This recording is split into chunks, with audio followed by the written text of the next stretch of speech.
پہاڑی زبان میں اپڈیٹ سنیے۔ تحریک آزادی کشمیر شہیداں دے لہو دے نال عبارت ہے۔ وہ 96,000 تھی زیادہ کشمیری جنہاں سن اپنی قوم دے کل واسطے اپنا اج قربان کیتا۔ نہ صرف کشمیری قوم دے ہیروئن بلکہ محسن بھی ہیں، جنہاں دا پوری قوم اتے احسان ہے کہ انہاں سن اپنے لہو پیش کر کے آزادی دے بوٹے کو تقویت بخشی ہے۔ کشمیری قوم واسطے وہ لوگ ناقابل فراموش ہیں۔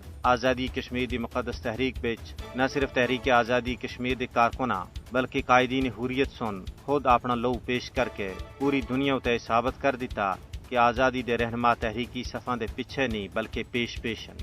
اس لہو رنگ تحریک وچ ویسے تو کئی رہنماواں سن اپنی جان قربان کی تھی، لیکن انہاں وچ میر وائز، مولوی محمد فاروق اور خواجہ عبدالغنی لون سر فہرست ہیں۔ تحریک آزادی وچ اہم اور عملی کردار دی وجہ نال میر وائز عمر فاروق دے والد محترم میر وائز مولوی محمد فاروق کو بھارتی ایجنٹاں سن 21 مئی سن 1990 وچ سری نگر وچ انہاں دی رہائش گاہ تے گولی مار کے شہید کر دیتا سا، اور غاصب بھارتی فوج دی درندگی دا او منظر بھی کوئی نہیں بھول سکدا جدوں میر وائز کشمیر دے جلوس جنازہ تے اندھا دھند فائرنگ کر کے غاصباں سن حول وچ 70 سوگواراں کو چھلنی کر دیتا سا۔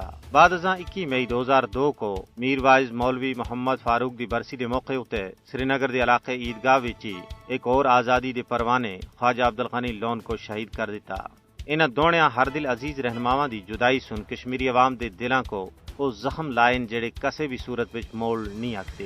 یہی وجہ ہے کہ ہر سال دی طرح اتنا بھی 21 مئی کو حریت کانفرنس دی کال اتنے پوری مقبوضہ ریاست جموں کشمیر، آزاد کشمیر اور دنیا وچ جتھے جتھے کشمیری بستے ہیں انہاں دی برسی منا رہے ہیں۔ شہیداں دی برسی منانی اس گل دا واضح ثبوت ہے کہ کشمیری قوم اپنے محسناں، اپنے رہبراں، اپنے شہیداں کو نہ کدے بھولیں اور نہ بھولسن، اور نہ ہی کشمیری عوام کسے کو بھی اپنے شہیداں دے لہو دے نال غداری کرنا دی اجازت دے سن۔